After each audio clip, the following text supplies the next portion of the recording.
ಬೆಳಗಿನ ಶಿರದಲ್ಲಿ ಮೆರೆವೆ ಬೆಳಗಾದರೆ ನಾನು ಕರುನಾಡಿಗೆ ಕಿರಣವ ಸುರಿವೆ ಸ್ವರವಾದರೆ ನಾನು ದಾಸರ ಕಂಠದಿ ನಲಿವೆ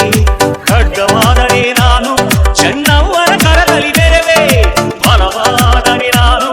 ಓಮವ್ವನ ಒನಗೆಯ ಬೆರೆವೆ ಏಳೇಳು ಜನ್ಮದಲ್ಲೂ ಕನ್ನಡ ಕುಲವಾಗಿರುವೆ